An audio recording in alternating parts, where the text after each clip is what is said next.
प्रधानं सर्वधर्माणां जैनं जयतो शासनम्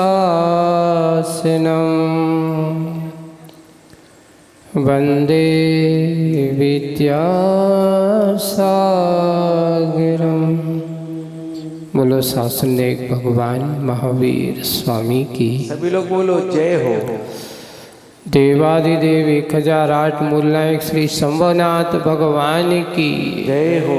परम पूज्य आचार्य गुरुवर श्री विद्यासागर जी महाराज की जय हो। आचार्य श्री समय सागर जी महाराज की जय हो। 3 कम 9 करोड़ मुनि राजों की जय हो। कल्पद्रुम महामंडल विधान की जय हो। बोलिए परम पूज्य मुनि श्री अजित सागर जी महाराज की समस्त आचार्य संघ की जय हो।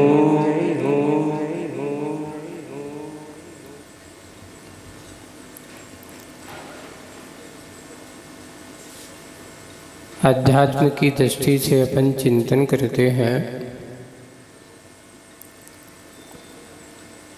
उसमें आचार्यों ने हमारे कुछ बिंदु दिए हमें। सबसे पहला बिंदु है कि तुम कौन हो। तुम नहीं, अपने आप को यहाँ सोचो, मैं कौन हूँ। तुम कहते हैं तो दूसरों की ओर दृष्टि चली जाती है। मैं कौन हूं, ऐसा चिंतन करो।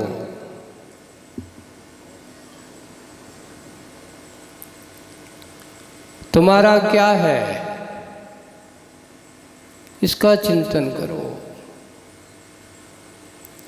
तुम किस लिए आए हो, इसका चिंतन करो। और तुम किसके हो, इसके बारे में सोचो। तुम्हारा स्वभाव क्या है, इसके बारे में चिंतन करो। सबसे पहला चिंतन के बिंदु आपके अपना परिचय देते हो, तो ये परिचय देना तुम्हारा क्या हमेशा का यही परिचय है? आज इस मनुष्य पर्याय में तुम्हारा यह नाम है। इससे पूछा गया कि भाई इससे पहले तुम जहाँ थे वहाँ का नाम क्या था? आपको नहीं पता। यहाँ के बाद जाओगे तो आपका नाम क्या होगा, मुझे क्या पता। बंधु, ये नाम तुम्हारा परिचय नहीं है। ये जो वर्तमान तुम्हारा नामकरण, ये तुम्हारा स्वभाव का नाम नहीं है। हमारे आचार्य भगवंत कहते हैं मैं कौन हूँ, तो उसका उत्तर मिलता है एक चेतन स्वरूपी आत्मा हो, एक ज्ञान स्वरूपी आत्मा हो, एक ज्ञाता दृष्टा स्वभावी आत्मा हो, और एक अनंत गुणों का पिंड स्वरूप एक आत्मा हो। ये हमारा स्वभाव है, ये हमारा परिचय है। बाहर के नाम में अटका हुआ जीव भटकता है, लेकिन जिसके दृष्टि में ये परिचय आ जाए कि मैं एक चेतन स्वरूपी आत्मा हूं, कहाँ भटक रहा है, कहाँ राग देश की जाल में फंसा हुआ है, कहाँ विषय कसायों के दलदल में पड़ा हुआ है। थोड़ा उससे ऊपर उठ, अपने स्वरूप की ओर आ, अपने आप के चिंतन को जानने की कोशिश कर। ये मेरा स्वभाव है, मैं कौन हूँ, ऐसा बार बार सोचो, चिंतन करो, ध्यान का विषय बनाओ। जिस दिन तुम सच्चे मन से अपने आप की बिल्कुल आंख बंद करके इस बारे में पूछना, आपको स्वयं आपका उत्तर मिलेगा। क्या जिनको तुम अपना मान रहे हो वे तुम्हारे साथ हैं, जिनको तुम अपने मान करके अपने सब कुछ बना रहे हो, क्या वे तुम्हारे साथ रहेंगे? क्या वे हम हरदम तुम्हारे साथी बन करके तुम्हारे अंतिम समय तक साथ देंगे? और फिर बाद में जब मैं जाऊंगा तो मेरे साथ ही जाएंगे कि नहीं जाएंगे? कोई साथ नहीं जाएगा। दुनिया में अकेला आया है और अकेला ही जाएगा। एकत्व भावना का चिंतन करो, एकांत स्वरूपी आत्मा का चिंतन करो। ये संसार की जितनी ये मोह, जितनी भी ये जब माया दिखाई दे रही है, ये सारा का सारा ये सब दिखने का है, सामने है, और सामने दिख कर के कभी भी साथ जाने वाला नहीं है। एक कभी अपने पुराने फुटनोट देख रहा था, एक बहुत अच्छा एक चिंतन आया कि जब इसे अपने स्वरूप को भान नहीं होता, या ये कहो कि इसके अपने स्वरूप का ज्ञान नहीं होता, तो बाहर के रूप रंग को अपना मान बैठता है। इसकी दशा कैसी होती है? जैसे उदाहरण दिया कि एक व्यक्ति शराब पीता है, उस शराब के मदहोश हो जाकर के बेहोश हो जाता है। तो उन्होंने कहा ये थोड़ी सी सोच बदलो, देखो ये बताओ कि वो आदमी बेहोश है, किसके कारण से बेहोश है? बोले कि शराब पीने से। पर यहाँ हमारे एक चिंतक की ओर बहुत अच्छा विचार है कि आज वो बेहोश है इसलिए वो मदहोश है। बोले कि शराब क्यों पीता है? उसने शराब पी है इसलिए वो बेहोश है? नहीं, क्योंकि उसको अपना होश नहीं है, इसलिए उसने शराब पिया, इसलिए मदहोश है। जिस दिन तुम्हें अपने आप का होश आ जाए, तुम्हें अपने आप का ज्ञान हो जाए, जिस दिन तुम्हें अपने आप के अस्तित्व का परिचय प्राप्त हो कि मैं कौन हूं,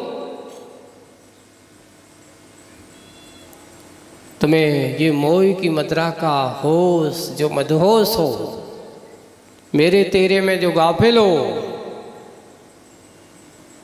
ये सारा का सारा तुम्हारा जो मद है शराब जैसे पीने, तो हम लोगों से क्या, क्योंकि जिस आदमी को अपने आप का होश नहीं होता वही शराब पीता है। जिन्हें अपने आप का होश होता है वे कभी शराब नहीं होते, इसलिए बेहोश वही होते हैं जिन्हें अपने आप के हौसलों के बारे में पता नहीं है, अपने आप के बारे में जानकारी नहीं है। आप सोचिए कहीं हम भी ऐसे मदहोश तो नहीं है? कहीं हम भी ऐसे गाफिल तो नहीं है? कहीं हम भी तो ऐसे संसार के इस राग रम में इतने रम गए कि अपने आप के परिचय के लिए मेरे पास समय ही नहीं है? हमने ये अनुष्ठान किया, एक कल्पद्दो महामंडल विधान का आयोजन किया। ये बताओ कि हमारे आयोजन का प्रयोजन था कि मैं कौन हूँ इस परिचय को जानने का उद्देश्य था। भगवान की भक्ति करने का उद्देश्य यही है कि तुम्हें अपना परिचय प्राप्त करना हो, तुम्हें अपने आप के स्वरूप को जानना हो तो भगवान की भक्ति करो। भगवान के पास आप जाते हो और उनको देख करके यही कहते हो कि हे भगवान, आपका स्वरूप जैसा है वैसा मेरा भी स्वरूप है।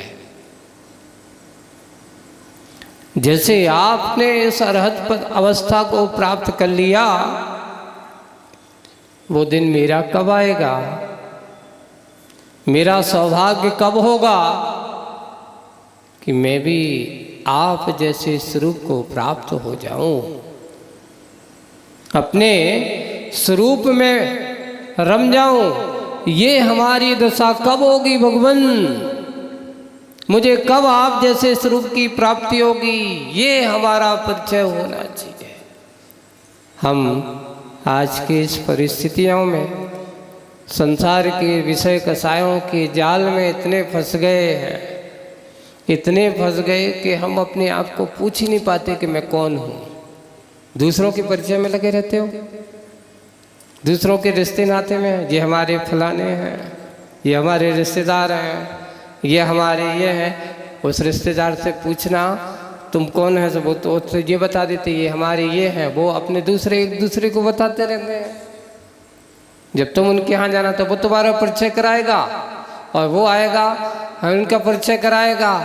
कई बार मैं भी सोचा करता हूँ, लोग आकर के परिचय कराते हैं, ये मेरे VIG साहब हैं महाराज, ये मेरे समधी साहब हैं, ये मेरा जमाई है, ये मेरी बिटिया है। मैं पूछता हूँ ये इनको तो परिचय कराते रहते हैं, फिर मैं उनसे भी मन में पूछता हूँ, कभी अगर पूछ लूँ तुमसे कि ये तो बताओ, ये तो सब तुम्हारे ये हैं ये तुम कौन हो? मैं तुम्हें नहीं जानता, अपना परिचय दो। अरे महाराज 4 महीने से हम लगे और आप ऐसे कह रहे हो। ये परिचय तुम्हारा है? अरे सही परिचय तो वही है कि अपने आप को जान लो, ये बाहर की होश बेहोशी को छोड़ करके अपने आप के होश में आ जाओ। यही हमारी भक्ति और सारभूत है। 4 महीने हमने बहुत अच्छे से और तोता क्यों रोता, रत्नकर्ण श्राप का चार और अपने शाम की भक्ति के साथ स्तोत्र आदि पाठ सब आप लोगों ने सुना, समझा और 10 लक्षण भी समझे, सब कुछ समझा। लेकिन उस समझ के बाद तुमने और उसमें क्या समझा? अपने आप को जाना कि मैं कौन हूँ। अरे सब कुछ सुना और सब कुछ करने के बाद अगर तुमने ये नहीं जाना कि मैं कौन हूँ तो क्या हुआ? कुछ भी हाथ लगने वाला नहीं है। बस हमारा शरीर एक आप लोगों के कर्म सिद्धांत की एक छोटा सा प्रसंग लेता हूँ और प्रसंग लेकर के बात कर रहा हूँ कि संसार में संसारी आत्माओं की ये दशाएं, ये परिणतियाँ कहाँ कैसी हुई। एक निमित्त ज्ञानी मुनिराज हैं और उन निमित्त ज्ञानी मुनिराज के पास 4 व्यक्ति पहुंचते हैं जो संसार में दुखी हैं बेचारे। एक व्यक्ति है जिसके शरीर से बदबू आ रही है, दुर्गंध है, वो व्यक्ति है। एक व्यक्ति गया, उसके शरीर पर कुबड़ा निकला हुआ है, जहाँ से जाते हैं लोग हंसते हैं, उसका वो मान नहीं करते। वो व्यक्ति दुखी था बेचारा, मानसिक रूप से दुखी है। तीसरा व्यक्ति जो था, महाराज संपत्ति सब कुछ भरपूर है लेकिन क्या करे, रोगी हूँ, तरह तरह की रोग पीड़ाएं, आज ये दुख रहा है, कल ये दुखता है, ये बीमारी है, वो बीमारी है, शरीर बहुत रुग्णे हैं। चौथा व्यक्ति गया, महाराज दुनिया कैसी होती मुझे दिखाई नहीं देता, मैं अंधा क्यों? अब आप सुनना बहुत अच्छे से चारों बातों को। 4 व्यक्ति हो गए। एक व्यक्ति कैसा है, शरीर से क्या आती है, दुर्गंध आती है। दूसरा व्यक्ति कहता है मेरे शरीर पर कुबड़ा क्यों है, ये। तीसरा व्यक्ति कहता है मेरा शरीर रोगी क्यों है। चौथा कहता है भगवान मुझे आंखों से दिखाई देता क्यों नहीं है। ये 4 बातें पूछी गई। तब उन निमित्त ज्ञानी मुनि महाराज ने उससे कहा कि देख भव्यात्मा, आज तू यहाँ बैठा है, पूछ रहा है, जिज्ञासा कर रहा है, ये किसी दूसरे ने नहीं बनाया। तेरे शरीर को दुर्गंध आने का कारण क्या है? पहला प्रश्न का समाधान है। पहला कारण ये है कि तूने पूर्व में ऐसे मुनिराज थे जिनका किसी से कोई राग देश नहीं होता, बीतरागी थे। उनके उस संतों को, ऐसे मुनिराजों को देख करके तूने ग्लानि किया, उनके शरीर को देख करके विवश रूप, उनको देख करके उनका किसी के केसलोंज बढ़ गए हैं, शरीर पर मल लगा हुआ है, उनके रूप को देख करके तुमने क्या किया? ग्लानि के भाव किए। उसका परिणाम ये है कि आज तुझे शरीर तो मिला, लेकिन जहां जाता है तेरे पास बैठना कोई पसंद नहीं करता। क्यों? शरीर से बदबू आती है, दुर्गंध आती है। यानी मुनिराज के शरीर को देख करके ग्लानि की, मुनिराज को देख करके आज तो दूसरों की क्या कहें, अपने ही लोग, अपने ही रहने वाले लोगों को मुनिराज को देखने से ग्लानि होने लगी है। सोचिए अगला भाव क्या होने वाला है। अरे ये कहा कि अगर द्रव्यलिंगी मुनि महाराज भी हैं, सोचिए आप, एक द्रव्यलिंग का प्रभाव भी देखिए, अगर भावलिंग भी नहीं है, अगर मात्र द्रव्यलिंग के साथ अगर मुनिराज हैं, तो एक श्रावक अच्छा व्रती भी बन जाए, पूरे वन अच्छे व्रती बन करके जीवन भर उन व्रतों का पालन करते हो, संलेखना के साथ समाधि मरण करता है, पर द्रव्यलिंगी मुनिराज नहीं है, तो उसके लिए सिद्धांत में लिखा है कि 16वें स्वर्ग से ऊपर नहीं जा सकता। लेकिन एक सम्यक दृष्टि मुनिराज नहीं है, द्रव्यलिंगी है, लेकिन महाव्रतों का पालन कर रहे हैं। अब आप कहोगे महाराज ये दोनों बातें कैसे हो रही? महाराज यहाँ द्रव्यलिंग भी कह रहे हो और यहाँ महाव्रती भी कह रहे हो। आगम में लिखा है कि मात्र द्रव्यलिंग को इतना प्रभाव है उन मुनिराज का कि वे 16 स्वर्ग से लेकर के 9वें ग्रह तक जा सकते हैं। श्रावक सम्यक दृष्टि होकर के भी 16वें स्वर्ग से आगे नहीं जा सकता। लेकिन एक मुनिराज द्रव्यलिंगी होकर के भी 16वें स्वर्ग से अगर अच्छे से अंतिम समय समाधि मरण करके जाते हैं तो 16वें स्वर्ग से ऊपर 9वें ग्रह तक पहुंच जाते हैं। अब आप कहोगे ऐसा द्रव्यलिंग की इतनी महिमा है? ज़्यादा लोग जो थोड़ा सा स्वाध्याय कर लेते हैं, थोड़ा सा प्रवचनकारों की बातों को सुन लेते हैं, अब धारणा ऐसी बना लेते हैं, और धारणा ऐसी बन जाती है तो उनकी धारणा का प्रभाव ये है कि वे महाराजों से ईर्ष्या करना चालू कर देते हैं। यहाँ तक कि बयानबाजी चालू हो जाती है। उन्हें आगम की बातों पर भरोसा नहीं होता। लोगों ने कहना चालू कर दिया कि इस पंचम काल में मुनि महाराज नहीं होते।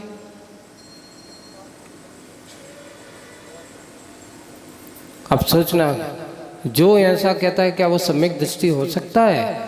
भगवान महावीर स्वामी की देशना में लिखा, उन्होंने कहा कि इस पंचम काल के अंत तक एक मुनिराज, एक आरिका, एक श्रावक, एक श्राविका रहेंगी। जिस दिन इन मुनिराज के हाथ से उस समय का वो शासक जो होगा, उनके हाथ से टैक्स के रूप में उनका ग्रास उठाएगा, समझ लेना उस दिन पंचम काल का क्या हो जाएगा? अंत हो जाएगा।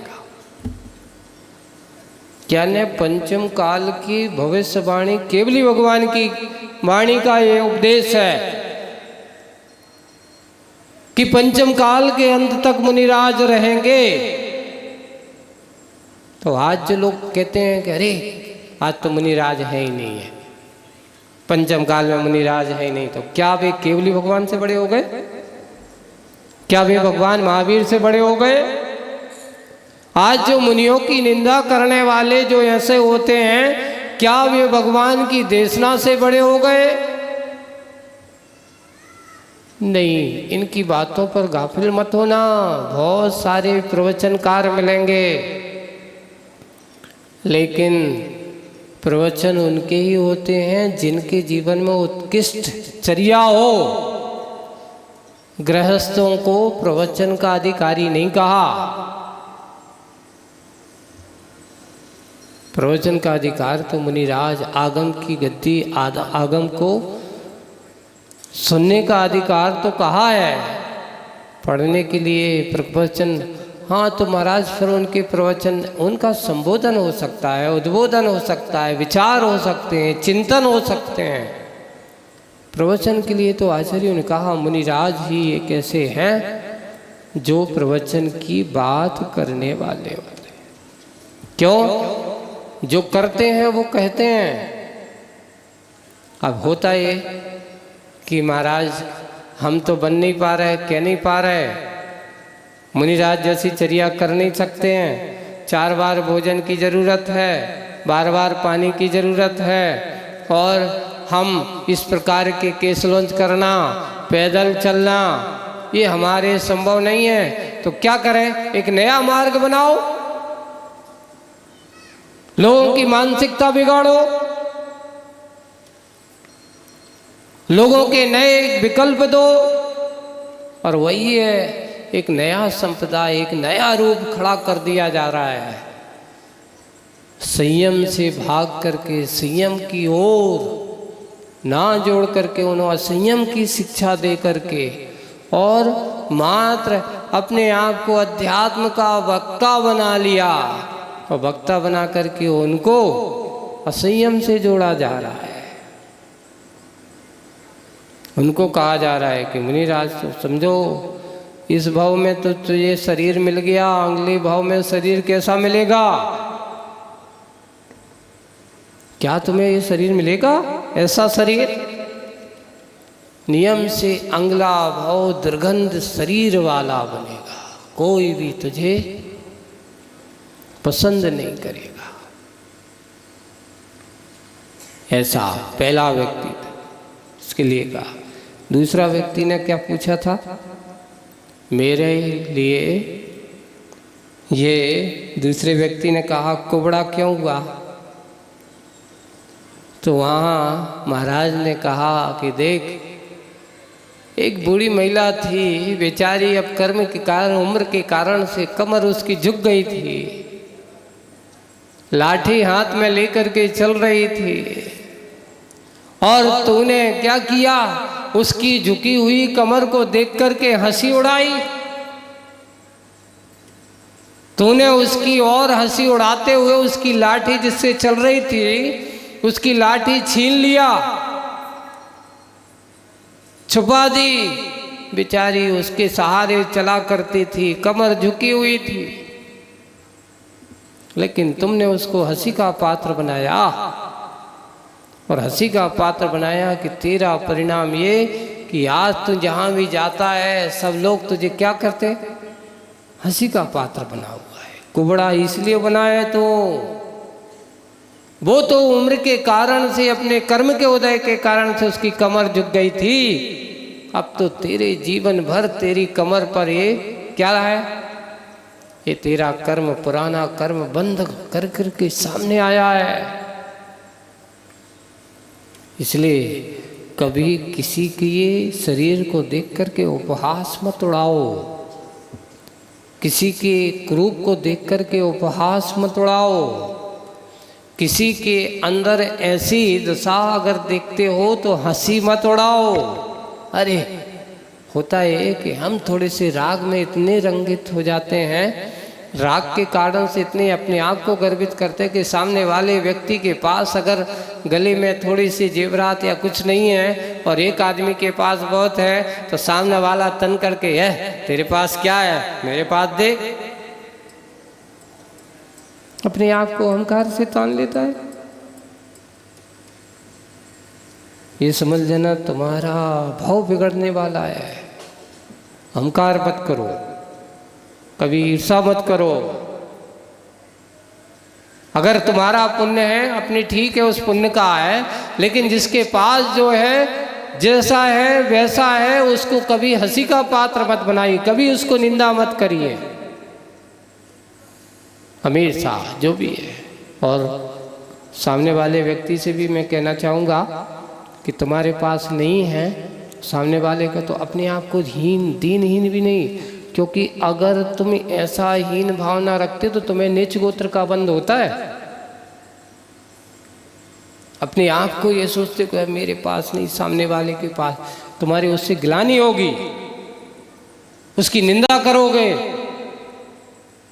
इससे आपको स्वयं अपने नीच गोत्र का, अपने कर्म के उदय को, अपने कर्म की सत्ता के बारे में चिंतन करना कि मैं जो है जैसा हो वैसे रूप में संतुष्ट रहना। किसी के दूसरे को देख करके अपने मन में ईर्षा के भाव मत रखना।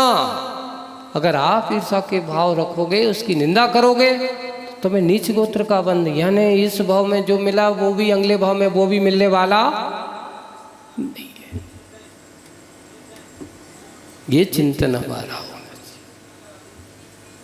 कभी किसी को कुरूप देख करके, ऐसे वृद्ध जनों को देख करके बन सके तो उनको लाठी बन करके, लाठी छीनना मत, उनकी लाठी बनो, सहारा बनो। अगर कहीं ऐसा कोई दिख रहा हो, मैं तुमसे कहूँगा कि अगर रास्ते में तुम भगवान की पूजन करने जा रहे हो, बहुत गौर से सुनना, और अगर कोई ऐसा वृद्ध जन कोई किसी प्रकार से तड़प रहा हो, गिर गया हो, तो बंधुओं भगवान की पूजन छोड़ देना। सबसे पहले किसकी सेवा करना? उसकी सेवा करना। कपड़े बदल करके पुनः आ जाना, भगवान की सेवा पूजा करना। एक उस बेसहारे को सहारा पहले देना। अगर तुम्हारे पास मानवता रहेगी तो तुम्हारे अंदर भगवान के प्रति आस्था रहेगी। और अगर तुम्हारे पास मानवता नहीं है और ऊपर से तुम भगवान को खूब पानी डालते रहो, खूब द्रव्य चढ़ाते रहो, ऐसी मानवता नहीं, वो तो दानवता मानी जाती कि सामने वाला गिर करके तड़प रहा हो, कष्ट में पीड़ित है, अपने वाला रो रहा हो।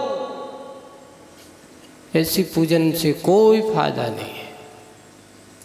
पूजन वही है कि किसी के कष्ट में सही सहायता देना। सबसे पहले अपने आप को मानवता की कोटि में लाइए। अगर हमारे पास मानवता है तो हमारी भगवान की पूजन करना सार्थक है।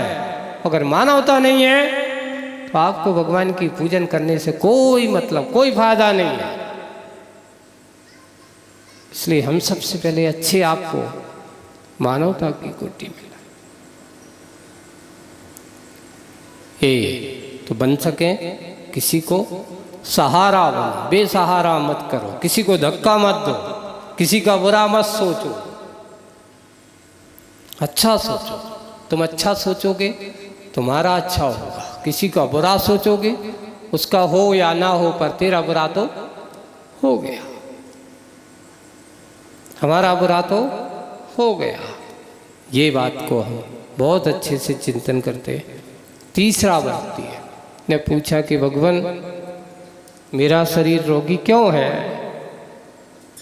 तो बोले कि देख, तेरा शरीर रोगी इसलिए है कि तूने हमेशा कभी किसी रोगी व्यक्ति आया है, दया है, दीन है, उसको कभी दवा नहीं दी। किसी के लिए तूने कभी उसको दया करके उसको बचाया नहीं।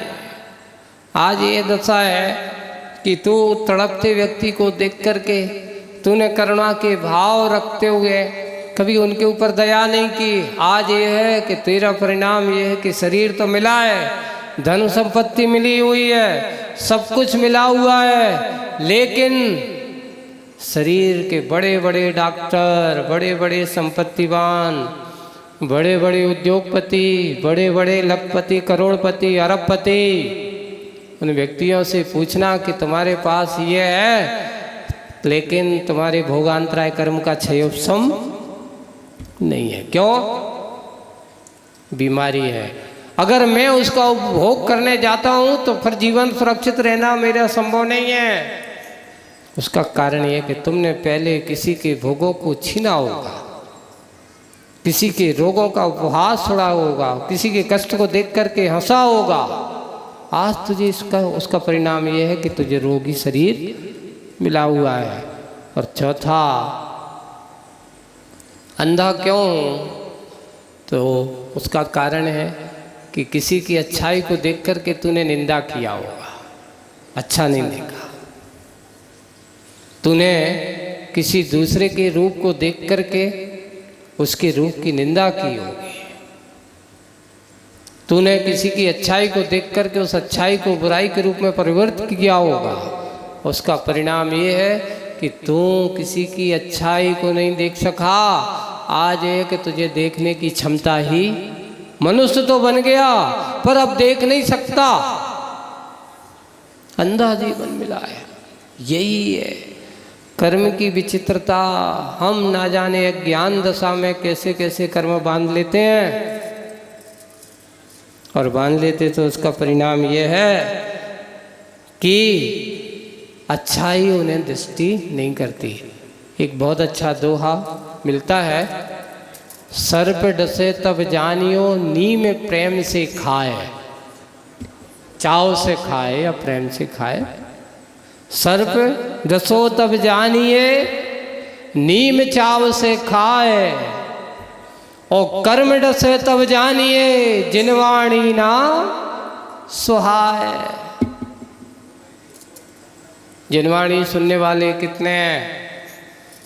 और जनवाणी सुनने वाले समझ लेना, जिनवाणी की जब बात आती हो, सुनकर आदमी भागता हो, तो समझ लेना कर्म ने उसको अच्छे से क्या किया है? डस लिया है। ये कर्म की विचित्रता है, यानी कर्म की नाक, कर्म का जहर उसको चढ़ गया है। उसी का परिणाम है। अच्छी बात को सुनने की कोशिश करो, किसी की अच्छाई को ग्रहण करने की कोशिश करो, कभी किसी की बुराई को मत पकड़िए। बन सके तो गुण ग्रहण के भाव हमारी दृष्टि में होना चाहिए। बुराई को किससे गलती नहीं होती ये बताइए आप? हमसे गलती होती है, आपसे गलती होती है, सबसे गलती होती है, लेकिन उस व्यक्ति की गलती को मत पकड़िए, व्यक्ति की अच्छाई को ग्रहण करना। अगर हम अच्छाई को ग्रहण करेंगे तो हमारे जीवन में अच्छाई आएगी। लेकिन हम क्या करते हैं कि कभी कभार उसने आक्रोश में अगर तुमसे किसी ने एक अपशब्द कह दिया और वो अच्छा भी है, लेकिन हम उसके एक अपशब्द को पकड़ करके पूरा जीवन भर कसाय भाव से जीवन जीते हैं, उससे वैर शत्रु मान करके जीवन जीते हैं। सोचिए, आपका एक समय की उसकी गलती को हमने क्षमा नहीं किया, उसको पकड़ करके बैठ गए तो हमने पूरा जीवन बर्बाद कर लिया। अपने व्यक्ति से हम दुश्मनी के भाव से जीते रहे। अगर सोच लेते कि चलो भाई गलती हो गई उसकी, और अब मान लो कदाचित उसने तुमसे क्षमा भी मांग ली है, फिर भी तुम कहते तुमने तो मेरा अपमान किया है, आप क्षमावान नहीं बने। गुण ग्रहण के भाव रखो, अच्छाई को ग्रहण करने के भाव रखो। आज हम ऐसे देखते हैं तो वो पूछा गया, मनुष्य पर्याय में चक्रवर्ती जैसा वैभव क्यों प्राप्त होता है? आगम में लिखा है, पूछा गया है। तो उन्होंने कहा, जिसने अपने जीवन काल में ऐसी मुनिराजों की, गुणीजनों की प्रशंसा की हो, जिसने सेवा की हो, दान पुण्य किया हो, अच्छे से अच्छा कार्य किया हो, अपने जनों को जिसने सहयोग किया हो, ऐसा व्यक्ति ही चक्रवर्ती जैसे वैभव को प्राप्त होता है। और जिसने मनुष्य पर्याय को प्राप्त करके ऐसे मुनिराज जैसे व्रतों को स्वीकार किया हो और यहाँ से मुनि व्रतों का पालन करके स्वर्ग जाता है, स्वर्ग से आकर के चक्रवर्ती जैसे वैभव को प्राप्त करता है। सोचिए, यहाँ पर डाला हुआ एक अच्छा बीज यहाँ तक कि स्वर्ग तक पहुंच जाता है, स्वर्ग से वापस आकर के चक्रवर्ती जैसे वैभव को प्राप्त कर लेता है। आज कल्पद्रुम महामंडल विधान का आपका ये पांचवा दिन है, चौथा है, 5 पहिए है ना, 7 से 5 11 हो गए। और हम सब ऐसे ही भावना करते करते 4 दिन और बचे हैं, है ना। अब इन 4 दिनों में आपके जीवन के सार को समझना है। हाँ, चौथा दिन तो वो भी उसी में इंक्लूड है। शंभुनाथ भगवान का जन्म तप कल्याणक महोत्सव भी उसी दिन है। और अपन शंभुनाथ भगवान के ऐसे समूसरण में साक्षात प्रतिदिन साक्षात ना कहते वो समूसरण में बैठ कर के अपने आप को जानने की कोशिश करते हैं। तो आज ऐसे विधान को, ये कल्पद्रुम महामंडल विधान की महिमा के बारे में लिखा है कि जहाँ पर इस प्रकार के विधान होते हैं वहाँ पर व्यक्तियों की दरिद्रताएं स्वयमेव अपने आप दूर हो जाती हैं। स्वयं दरिद्रता दूर करना हो, जहाँ कल्पवृल ऐसे विधान आदि हम करते हैं तो उसकी मानसिक दरिद्रता, शारीरिक दरिद्रताएं सब दूर हो जाती हैं। इसलिए चक्रवर्ती इसको ये विधान करता है। ये विधान में चक्रवर्ती आदि का जो आज ये जो अनुष्ठान कार्य आदि कार्यक्रम है उसको अच्छे से देखिए। एक और मैं बात कहना चाहूँगा, ये बताओ, कहा जाता है भेड़ जो होती है ना, भेड़ जो बकरी है ना, बकरी की प्रजाति एक भेड़, वो जो आगे वाली जो भेड़ होती है अगर वो अनुसार चलती है, वो अगर गड्डी में गिरती तो पीछे वाली भेड़ सब जा करके उसके साथ गिर जाती है ना। क्यों? क्योंकि आगे वाले ने जैसा अनुसरण किया वैसे ही हम भी अनुसरण करेंगे। नहीं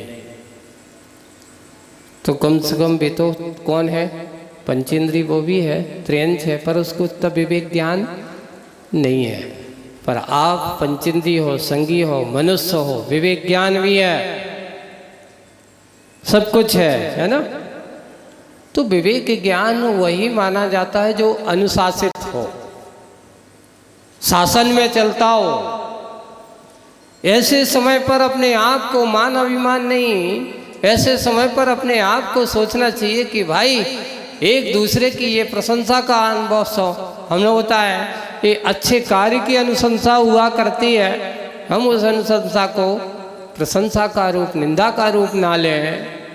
इसलिए अपने आप को संयमित और अच्छे से, हाँ ऐसा भी नहीं है वो खाने पीने वाली बात, वो तो अपनी जगह है, लेकिन ऐसा कार्य नहीं, अविवेकपूर्ण कार्य नहीं होना चाहिए हमारा। आज हम निकलते हैं, देखते हैं, जैसे आपके यहाँ निकलेंगे, सबसे बड़ा अनुशासन की बात मैं कहूँगा कि आप किसको खाने पिलाने या कुछ भी स्वागत सत्कार करना, लेकिन डिस्पोजल का प्रयोग नहीं करना। आपके पास गिलास हो, पानी पिलाना हो, कुछ करना हो, कितना कचरा करते हो, कितना प्रदूषण फैलाते हो, ये आपका विवेक नहीं है।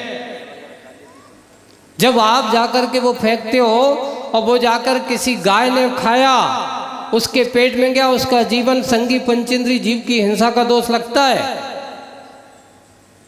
अगर आपके द्वारा आपके प्रयोग किया गया ऐसा चीज, वे तो उनको विवेक नहीं है, उनने जाकर के अपनी रसना इंद्री के वशीभूत होकर के उसमें रखी हुई चीज को खाया और उसके साथ खाए, उनके पेट में गया।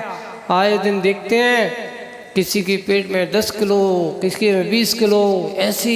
एक बार तो मैंने देखा था कि एक गाय के पेट में से एक डॉक्टर ने ऑपरेशन किया था, उसने से निकाला तो उसमें से कांच निकला, कीलें निकली। सोचिए, क्यों? आप लोग यहाँ बैठे हुए लोगों से आज मैं कहूँगा कि एक नियम ले लो। क्या नियम ले लें? कि सबसे पहले ये पतली वाली जो पन्नी है, आप लोग सब्जी छीलते हो, जो भी कचरा होता है सब्जी के साथ, उसी में झाड़ा पोछे किया, उसी में तुम्हारे कीले वगैरह हैं, उसी में कुछ भी गिर गया, कांच फूट गया, उसी में रखा और आप पैक करके सीधा के सीधा क्या करते हो? फेंक देते हो। उसी में खाने की चीज भी कचरा समझ करके डाल देते हो। अब क्या हुआ कि तुमने वो डाला, वो पन्नी का प्रयोग किया। अरे आप सीधा कचरा लो, सीधे जाकर के कचरे के डिब्बे में डाल दो, इन पन्नियों में रख करके मत डालो। क्यों? इसलिए मत डालिए क्योंकि वो गाय, वो जानवर, वो खाते पीते जाते हैं और उनके साथ साथ खाते हैं, वो पन्नी भी उनके पेट में जाती है, वो कचरा भी जाता है, वो कील भी जाती है। सोचिए, उनकी जान अकाल में मर जाते हैं बेचारे, क्योंकि त्रेंच गति में छुदा का बहुत तीव्र वेदना होती है उनको। त्रेंच गति एक ऐसी गति है, इसमें जितना खिलाओ उतना खाते जाएंगे। यहाँ हमेशा भूखा ही लगा रहता है और भूख के कारण से वो खा जाता है। आपके द्वारा अगर फेंका हुआ कचरा आप पन्नी में रख करके फेंकते हो और आप बाजार में जाते हो, सबसे ज़्यादा पहली बात, क्यों पन्नी का उपयोग करते हो? एक घर से अपने कपड़े के, पहले पुराने लोग रहते जब पन्नी नहीं चलती थे, थैले में सामान लाते थे कि नहीं लाते थे? आज वो हो रहा है कि तुम बाजार में सब्जी खरीदने जाते हो, 4 पन्नी घर पर ले आते हो और उन्हीं 4 पन्नियों में अपने घर का कचरा भरते हो, गांठ बांधते हो, बाहर फेंक देते हो। सरकार इतना आपको चेतित कर रही है कि भाई प्रदूषण से बचाओ, इन पन्नियों से बचो। अनेक प्रकार की बीमारियों का आमंत्रण आप अपने घर पे ला रहे हो, लेकिन आप इन सब चीज़ों को सजग नहीं है, जानकार नहीं हो, विवेक ज्ञान नहीं है।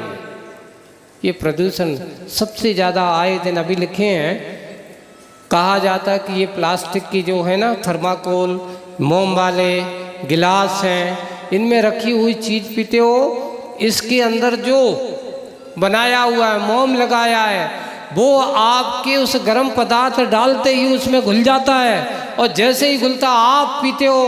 अब आप कहते हैं महाराज मैंने जीवन काल में कभी भी तंबाकू, बीड़ी, सिगरेट बिल्कुल नहीं खाई, लेकिन डिस्पोजल में भोजन खूब किया, उसका परिणाम है कैंसर जैसी बीमारी। अब आप बीमारी का आमंत्रण कर रहे हो। दया करो अपने ऊपर, दूसरों के ऊपर दया हो या ना हो, पहले तो अपने आप के ऊपर दया करो। पहले इन चीज़ों का प्रयोग करना बंद करो। इसलिए खाने पीने में प्रदूषण नहीं करना।